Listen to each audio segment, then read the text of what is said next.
বাংলায় একের পর এক নির্বাচনে ভালো ফল করেছে তৃণমূল। বিরোধীদের সমস্ত আশাকে ভেঙে চুরমার করে 6টি উপনির্বাচন কেন্দ্রে 6টিতেই সবুজ ঝড় অব্যাহত রেখেছে। রাজ্যের বিধানসভা উপনির্বাচনে শুরু থেকেই উঠেছে সবুজ ঝড়। একের পর এক আসনে জয় নিশ্চিত করেছে তৃণমূল। তবে এবারের নির্বাচনে বাম কংগ্রেস জোটের কাছে ঘোহারা হারল তৃণমূল, আর তাতেই চাপের মুখে পড়ে গিয়েছে শাসক দল। কি ঘটেছে? মুর্শিদাবাদের লালবাগ মহকুমা আদালতের শ্যামা সুন্দরী বার অ্যাসোসিয়েশনের নির্বাচনে তৃণমূলকে হারালো বাম কংগ্রেস জোট। বৃহস্পতিবার দুপুর থেকেই শুরু হয় বারের নির্বাচন। এদিন সন্ধ্যায় শুরু হয় ভোট গণনা। গণনা শেষে ফলাফল দেখা যায় তৃণমূল সমর্থিত প্রার্থীরা পরাজিত হয়েছেন বাম কংগ্রেস জোট সমর্থিত প্রার্থীদের কাছে।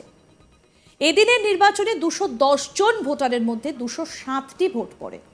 সভাপতি পদে তৃণমূল সমর্থিত প্রার্থী শওকত আলী 94টা ভোট পেয়েছেন, আর 110 ভোট পেয়েছেন বাম কংগ্রেস জোট সমর্থিত প্রার্থী বিনোদ খান। 16 ভোটে তৃণমূল সমর্থিত শওকত আলীকে পরাজিত করেন বাম কংগ্রেস জোট সমর্থিত প্রার্থী বিনোদ খান। কি বলছেন জোট সমর্থিত প্রার্থী বিনোদ খান, যিনি জয়যুক্ত হয়েছেন? আসুন শোনাই তার বক্তব্য।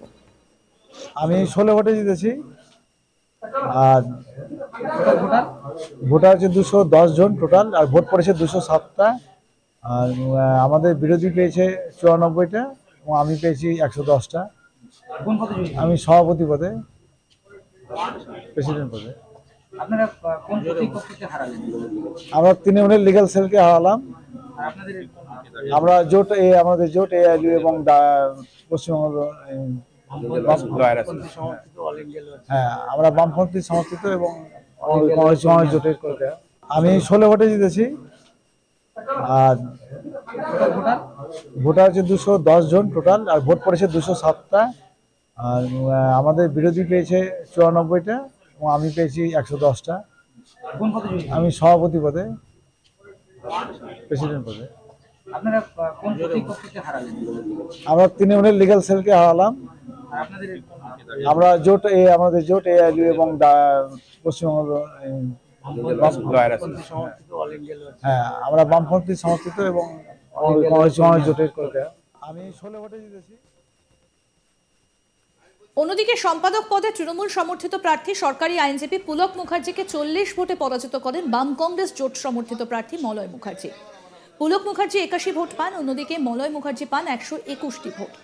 যদিও এই বিষয়ে তৃণমূল সমর্থিত প্রার্থী শওকত আলী বলেন তৃণমূল একা লড়াই করেছে, অন্যদিকে তারা রাম বাম কংগ্রেস জোটবদ্ধ হয়ে তৃণমূলকে হারিয়েছে। কি বলছেন তৃণমূল সমর্থিত প্রার্থী শওকত আলী, শুনবো।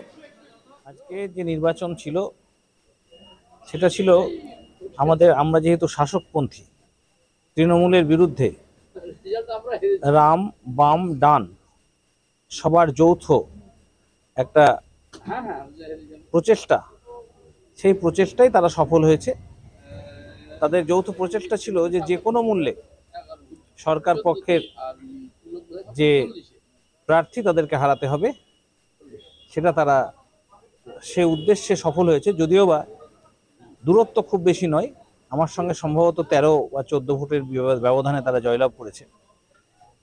আমরা এটা প্রমাণ করতে পেরেছি যে এককভাবে আমরা ওদের থেকে অনেক বেশি শক্তিশালী, এবং এই অশুভ যে আতাত গোটা ভারতবর্ষে চলছে, সেই অশুভ আতাতের বিরুদ্ধে আমরা হার হলেও প্রতিবাদ যে গড়ে তুলতে পেরেছি, এতে কোনো রকম কোনো দ্বিধা বিরক্তি কোনো কিছু নেই। আমাদের প্রতিনিধি গোপাল ঠাকুর কি প্রতিবেদন তুলে ধরেছেন, আসুন শোনাই। বার অ্যাসোসিয়েশনের নির্বাচনে তৃণমূল কংগ্রেসকে পরাজিত করল বাম কংগ্রেস জোট।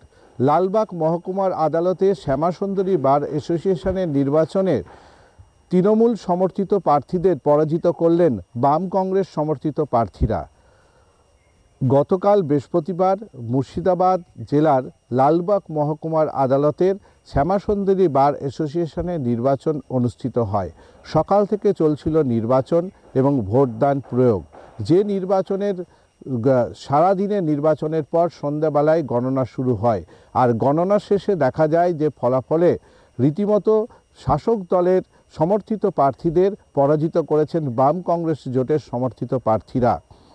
এদিন নির্বাচনের 210 জন ভোটার রয়েছিলেন, তার মধ্যে 207 জন ভোটার এদিন নির্বাচনে কিন্তু তার মতদান প্রয়োগ করেন এই বার অ্যাসোসিয়েশনের নির্বাচনে। এবং ফলাফল শেষে দেখা গেছে যে বাম সমর্থিত প্রার্থীরা রীতিমতো পরাজিত করেছেন শাসক দলের প্রার্থীদের। এইখানে সভাপতি পদে অর্থাৎ শ্যামাসুন্দরী বার অ্যাসোসিয়েশনের যে সভাপতি পদ রয়েছে সেই সভাপতি পদে তৃণমূল সমর্থিত প্রার্থী শওকত আলী রীতিমতো ভোট পেয়েছেন 94টি। অন্যদিকে বাম কংগ্রেস সমর্থিত সভাপতি পদের প্রার্থী বিনোদ খান ভোট পেয়েছেন 110টি। আর এই 16 ভোটে রীতিমতো পরাজিত করেছেন সভাপতি বার অ্যাসোসিয়েশনের সভাপতি পদের ভোটের রীতিমতো বিনোদ খান শাসক দলের সমর্থিত প্রার্থী শওকত আলীকে। এবং অন্যদিকে সম্পাদক পদের রয়েছিলেন পুলক মুখার্জি, যিনি এই আদালতের সরকারি আইনজীবী, এবং এই সম্পাদক পদে রীতিমতো 40 ভোটে পরাজিত করেছেন মলয় মুখার্জি, যিনি বাম কংগ্রেস সমর্থিত প্রার্থী। অন্যদিকে এই যে উঠে আসা বাম কংগ্রেস সমর্থিত প্রার্থীরা ফের একবার শাসক দলের যে সমর্থিত প্রার্থী রয়েছেন তাদেরকে পরাজিত করে ফের একবার বাম কংগ্রেসের জোট মুর্শিদাবাদে কিন্তু উঠে এসেছে। এই জোটের শুরু হয়েছিল মুর্শিদাবাদের সাগরদিঘির উপনির্বাচনে, যেখানে দেখা গেছে যে বাম কংগ্রেসের জোটের যে সমন্বয় শুরু হয়েছিল সেইখানে কিন্তু এই বাম কংগ্রেস জোটের আশা অনুরূপ অনেকটাই ভালো ফল করেছিল পরবর্তী পঞ্চায়েত নির্বাচনে।